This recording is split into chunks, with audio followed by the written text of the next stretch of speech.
I had two brothers. One was a coast watcher down in the Solomon Islands, and my brother in the Solomon said, if you ever go overseas, take all the liquor you can take.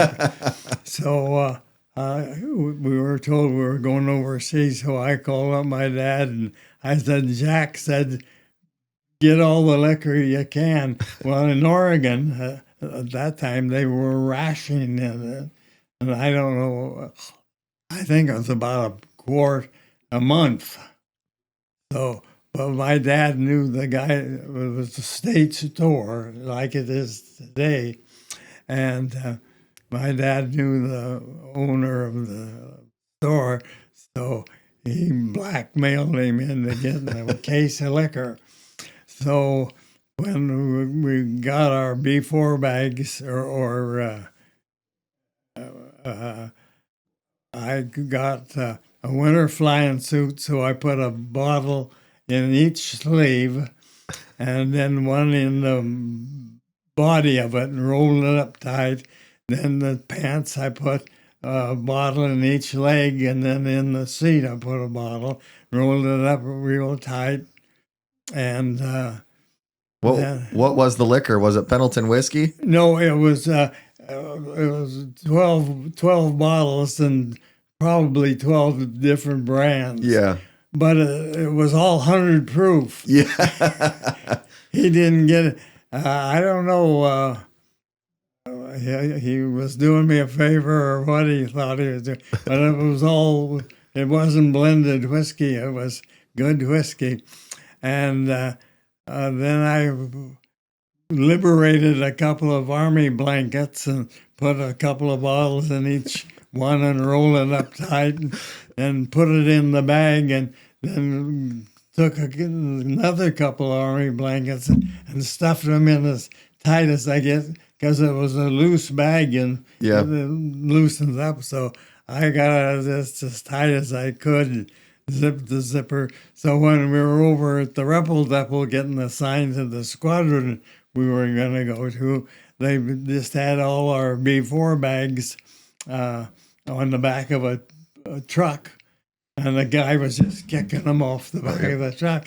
So on mine, I had a great big red ribbon, and it had a handle on the top, and I had about a 3-inch, 4-inch red ribbon so long. So because there's 100 bags identical. Yeah. You don't want to be giving away that. So I didn't want to spend half my life looking for my bag. So they were kicking these bags off the back of the truck. And so I said, be careful of that one with the red ribbon. It's full of liquor.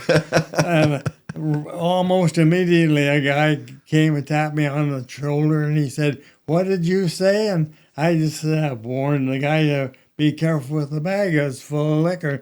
And he says, what's your name? And Bob Stanger. He says, come with me. So we go up to the head of the table, and he says, hey, Joe, Major, the squadron commander. And hey, Joe, this is Bob Stanger. He was our next door neighbor at home, and I promised his mother I'd look out after. This is how, and he's in the 380th, and how about putting him in the 381st? So, no problem at all. And that's how I got in the 381st. That's incredible. Oh, here you are.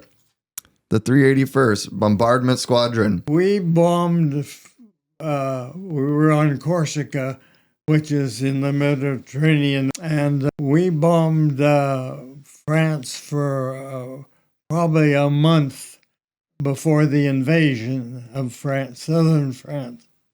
So I think it was the end of July, first part of August. Okay, and you were the pilot at this time. Well, we were a replacement pilot. We were in they rotate.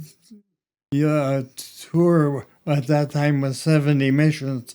So when you flew your 70 missions, then you got off the flight line and went home for 30-day leave. So we were just in the process of replacing pilots that had already completed their mission. And you should have seen the look on everybody's face when they'd say, "How many hours have you got?" And we don't have any.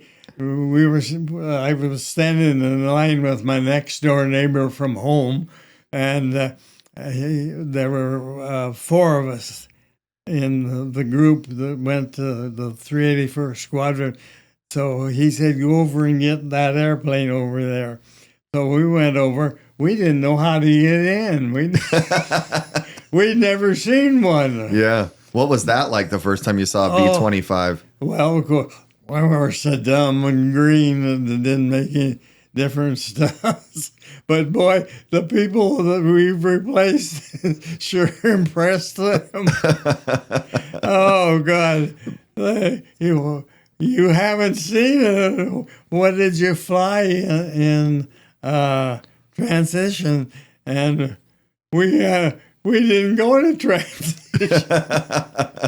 Oh, Lord, we were millstones around their neck. Yeah, they probably were like, well, say this plane goodbye. Yeah. or tell this plane goodbye, yeah.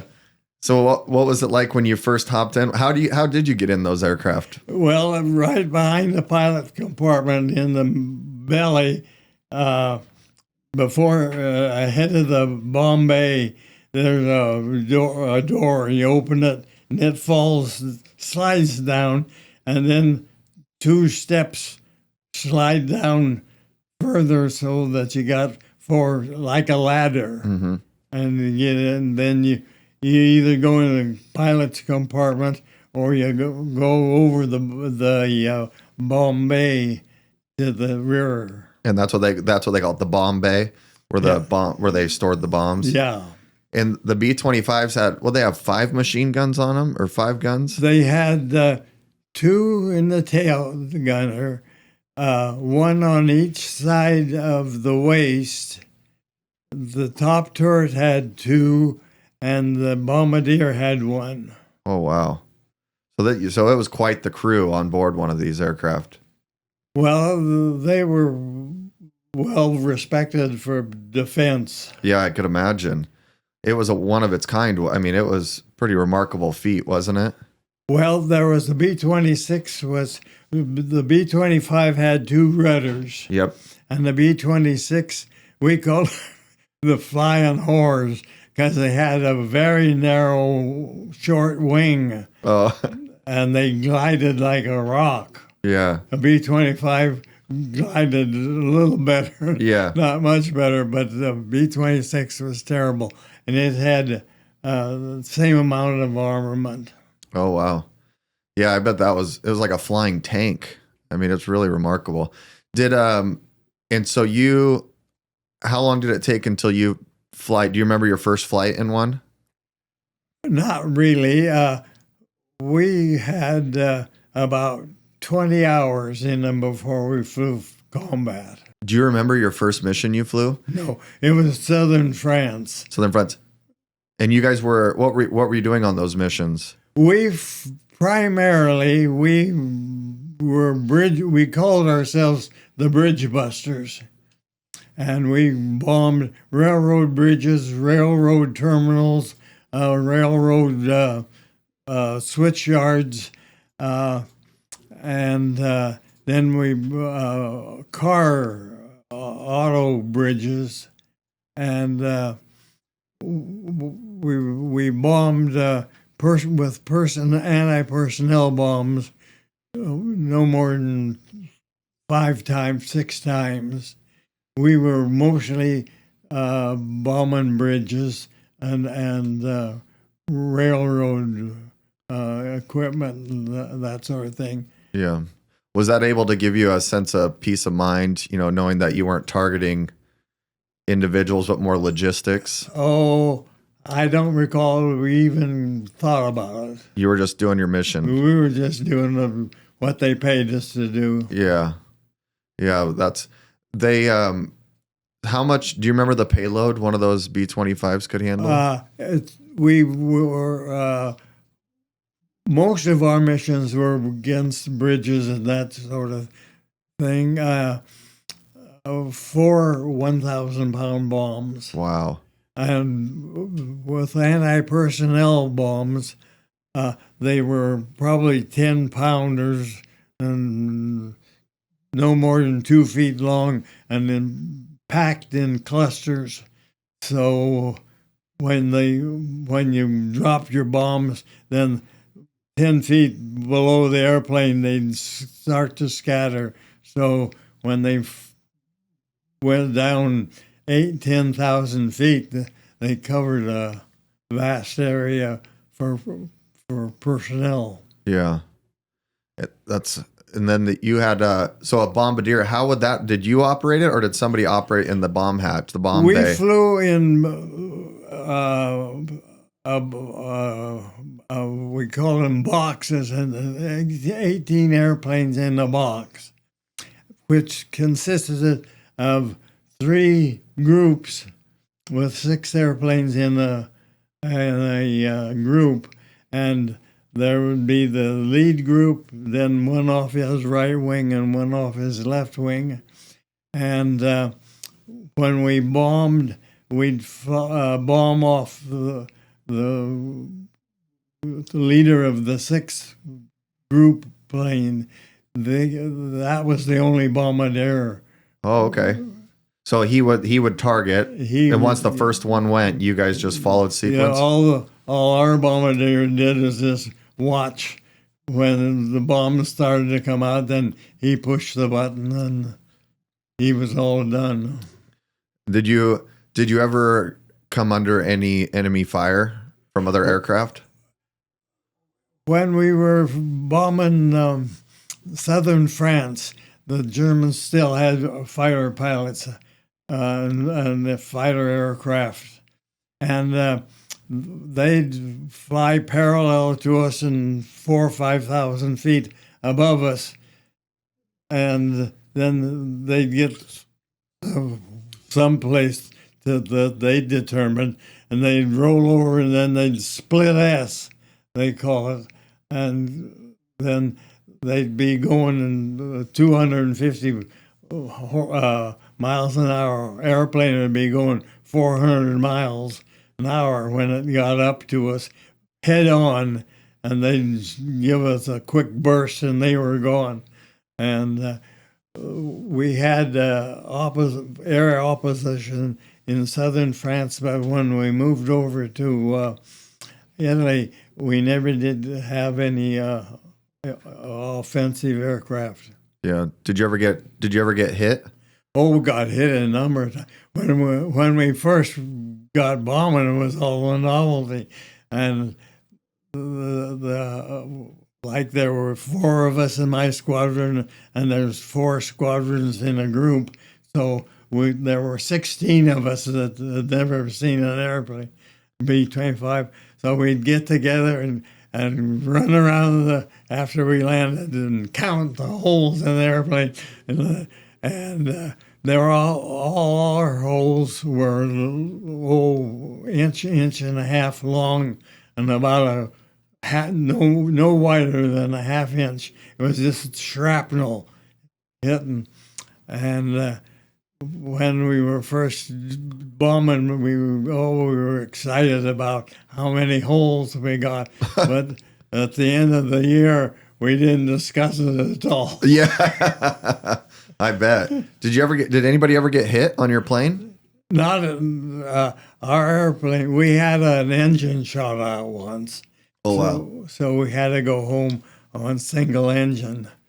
But that was the worst. Did it scare you at all, or were you take care of business? Well, I probably had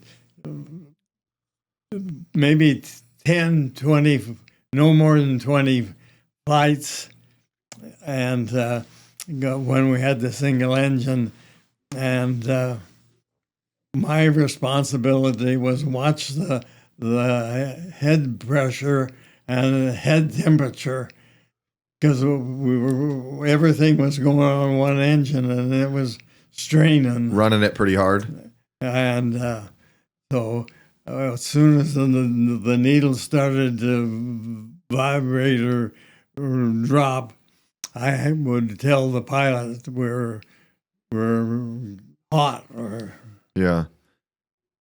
And then you guys would throttle back or lean it out. We were all by ourselves. Nobody. As soon as we were hit, we dropped out of the formation, 500 feet or 1,000 feet. So in 1 minute, we were in 18 aircraft, arm's length apart. And then the next minute, we were in the sky all by ourselves. Oh, yeah. Kind of lonely. Yeah. How did it feel? Do you remember the feeling of flying with that many aircraft together? I mean, was there this sense of camaraderie and like No. or you see movies and you always wonder like, man, what would that have felt like to fly? Because it's pretty, what you got, like watching it's kind of maybe like harrowing or something, you know, when you watch it on TV. There were collisions and a lot of wingtip touching. This was not serious. Damaged the airplane, but not seriously. Yeah. And but it was just one of the things you were expected to do, and you did it. Yeah. Look, that's remarkable. It's just remarkable what you guys were doing. I mean, I could never imagine having the guts and the grit that you guys did. Well, everybody knew it. We lost more airplanes and pilots in training than we did in combat. Oh, I did not know that. Just because of the inexperience, or inexperience. Yeah. And they just rush you through, and if you made it, good, and if you made it, you're just or didn't make it, you're just a statistic. Yeah. Well, how does that make you feel looking back on it? Well, they called it expendable, and we kind of laughed about when we first went over, but we lost the humor.